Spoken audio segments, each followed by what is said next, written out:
Why the pizza? When you can dive right in. Why let things simmer when you can cook up a storm? Why live life in half measures when you can live it to the brim?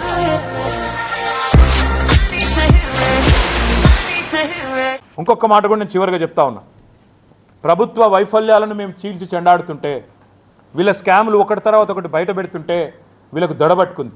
Civil supply scam ఉంది, next Ponguleti Srinivasa Reddy గారి కంపెనీకి సంబంధించిన లీలలు next వస్తాయి. అన్నిటికీ ఢిల్లీకి వస్తాము, బరాబర్ వస్తాము. ఢిల్లీలో తప్పకుండా ఇక్కడ విచారణ సంస్థలను కలుస్తాం, 100% మీ భరతం పడతామని చెప్పి కూడా నేను విజ్ఞప్తి చేస్తూ ఉన్నా. ఇంకొక మాట కూడా నేను చెప్పి నేను ముగిస్తాను. ఇవాళ వసూళ్ళు, బెదిరింపులు రాష్ట్రంలో నిరాటంకంగా సాగుతున్నాయి రేవంత్ రెడ్డి వచ్చినాక. ఇది నేనన్న మాట కాదు, స్వయంగా భారత ప్రధానమంత్రి నరేంద్ర మోడీ గారు ఆర్ఆర్ ట్యాక్స్ వసూలవుతున్న తెలంగాణలో అని చెప్పారు.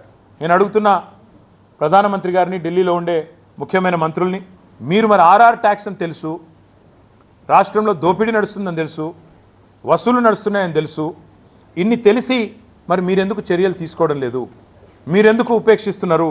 మీరెందుకు రేవంత్ రెడ్డితో ఇంకా కూడా రాసుకొని పూసుకొని మీ నాయకులు తిరుగుతూ ఉన్నారు? 8 మంది ఎంపీలు ఉన్నారండి బీజేపీకి. ఒక్క ఎంపీ ఈరోజు వరకు కాంగ్రెస్కి వ్యతిరేకంగా మాట్లాడా? ఒక్క ఎంపీ రేవంత్ రెడ్డికి వ్యతిరేకంగా మాట్లాడా ఈరోజు వరకు? ఒక్కరోజు మాట్లాడరు. అదేవిధంగా మాకు తెలుసు మీ ఎజెండా.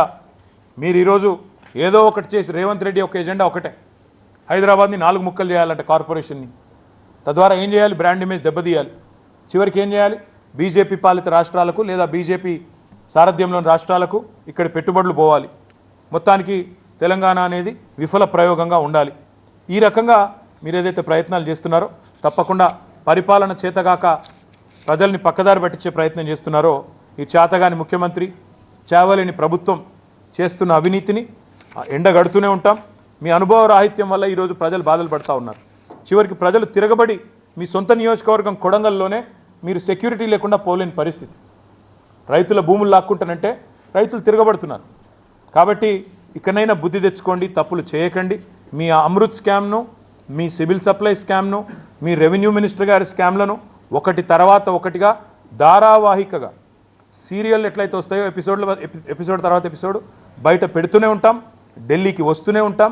ఢిల్లీ ద్వారా జాతి మొత్తం దృష్టికి కూడా ఇవాళ ఈ క్రోనీ క్యాపిటలిజం, ఈ కరప్షన్ని ఎండగడతామని చెప్తూ ఇవాళ పత్రికా సమావేశంలో పాల్గొన్న మిత్రులందరికీ పేరు పేరున ధన్యవాదాలు, నమస్కారం.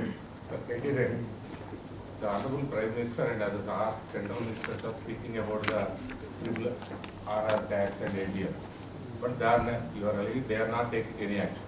Why this thing happen? Are you suspecting anything behind Ravindra Reddy and BJP leadership? Something is happening. See, I am not in Delhi. Unfortunately, I am not privy to what happens in Delhi.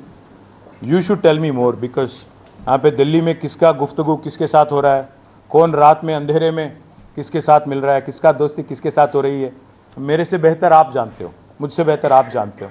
तो मैं बस इतना ही कहूँगा, हम इंतज़ार करेंगे कि इस पर कोई जांच होगी. अमृत के बारे में हमने इतना सारा डिटेल में, विस्तार में इनको बताया, मंत्री जी को और यहाँ के अधिकारियों को. तो हम उम्मीद करते हैं कि केंद्र सरकार इस बात पे कुछ करेगी. उम्मीद करते हैं कि मोदी जी जो बोलते हैं तेलंगाना ATM बन गया, उस बात को लेकर कुछ जांच होगी, कुछ तहकीकात होगी, इसके बारे में कुछ कार्रवाई होगी. अगर ये सब कुछ नहीं होता है, हमारे मन तो छोड़िए, हमारी इलेक्शन तो 4 साल दूर है, बट जनता के मन में जो एक शंका होगी कि ये क्या ये लोग मिले जुले हुए हैं क्या, क्योंकि हम एक अजीब सा चीज़ देख रहे हैं, एक अजीब सा अजब प्रेम की गजब कहानी चल रही है तेलंगाना में.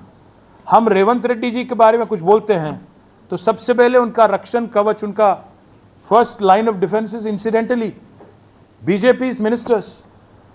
पंडित Sanjay Kumar jumps to his rescue कि रेवंत रेड्डी बहुत अच्छा काम कर रहे हैं. पूरे हिंदुस्तान में हर जगह हम देखते हैं कि कांग्रेस और बीजेपी एक दूसरे के साथ भिड़ जा रहे हैं, पर एक तेलंगाना में ऐसा अजब प्रेम की गजब कहानी चल रही है कि रेवंत का जो तरफदारी है, रेवंत की जो एक सपोर्ट बेस आज बीजेपी में ज़्यादा है. एक बात पूछना चाहता हूं मैं आपसे, 8 MP हैं बीजेपी के तेलंगाना से, एक मुझे ऐसा व्यक्ति दिखाइए जिसने रेवंत के खिलाफ बोला हो इन 4-5 महीनों में. एक मुझे ट्वीट दिखाइए, एक मुझे कम से कम क्रिटिसिज्म दिखाइए इनके तरफ से.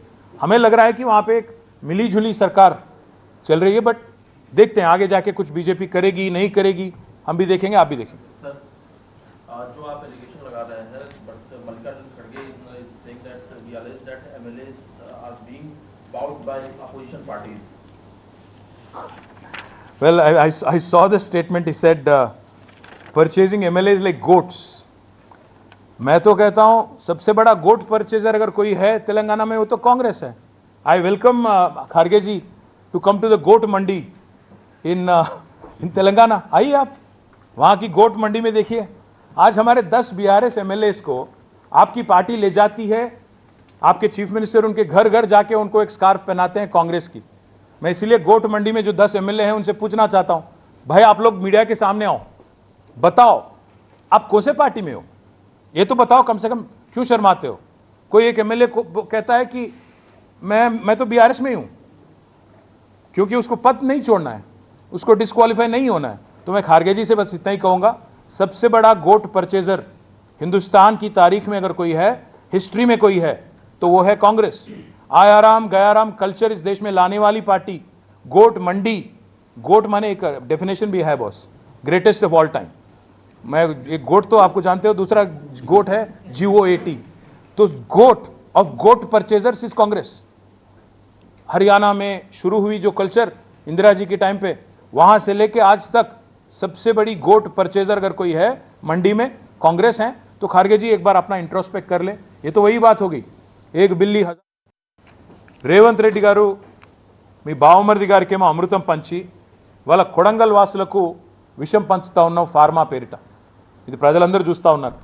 నిన్న జరిగిన సంఘటన, ప్రజల తిరుగుబాటు ఏదైతే కొడంగల్లో ప్రారంభమైందో, మీ బావమరిదికేమో ఇక్కడ అమృతు, మీ అల్లుడు గారి ఫార్మా కంపెనీకేమో కొడంగల్లో భూములు గుంజుకోవాలా,